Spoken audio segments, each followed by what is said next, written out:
কি কারণে আজকে দিকে দিকে দেখতে পাচ্ছেন তো যে বিজেপি যে দানব যে সাম্প্রদায়িক দল ধর্মের নামে অধর্মের কাজ করে চলেছে। মানব ধর্ম হচ্ছে সবচেয়ে বড় ধর্ম, মানুষ সবার উপর সত্য, তার উপর কেউ নেই।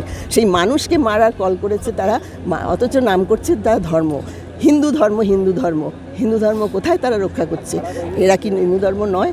আমাদের সকলেই এখানে বাংলায় সবাই হিন্দু, এটা হচ্ছে সেকুলার কান্ট্রি আমাদের। এইটাই সাংবিধানিক, এইটাই যে তারা বোঝেন না, এটাই যে আমরা সর্বধর্ম সমন্বয়ের দেশ। বিশেষ করে বাংলায় এই পথ দেখিয়ে গেছেন আমাদের ঠাকুর শ্রী শ্রী রামকৃষ্ণ পরমহংসদেব, যত মত তত পথ। আমরা কিন্তু সর্বধর্মের সমন্বয়ে আমরা বিশ্বাসী। শুভেন্দু অধিকারী এখানে এসেছিলেন এবং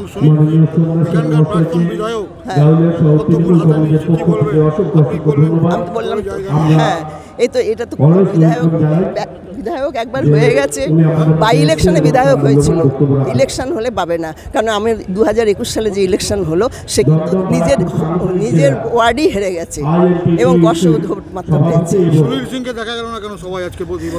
ও তো সুনীল সিং তো কোথায় আছে কেউ জানে না। সুনীল সিং কখন তৃণমূল কখন দল বদল, কারণ সেদিনকে পদ্মফুল উপহার নিয়েছে, এর মানে ইঙ্গিত দিচ্ছে পেয়েছিল কি তখন ছিল, আমাদের তো দল থেকে চেঞ্জ হয়েছে এসছে, কিন্তু সেটা আমন্ত্রণ নিশ্চয়ই জানানো হয়েছে। আসবে কেন? ও তো পা রেখেছে, এখন রেখেছে বিজেপিতে পা রাখছে, যদি আবার টিকিট পায়। কারণ তৃণমূলে টিকিট পাবে না, সেই টিকিটটা পাওয়াই ওর দরকার। ওই স্ট্যাম্পটা দিয়ে তার বিজনেস করবে, এটাই লক্ষ্য।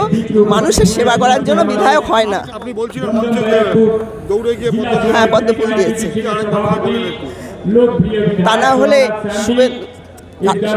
রাজনীতি এবং ব্যক্তিগত সম্পর্ক কারোর সঙ্গে কারো থাকতেই পারে, কিন্তু যখন রাজনীতির মঞ্চে আসছে তখন তৃণমূলে আমি থাকছি, আমার হাতে তৃণমূলে আমি ঘাসফুলের আমি মেম্বার, অথচ সে চলে গেল।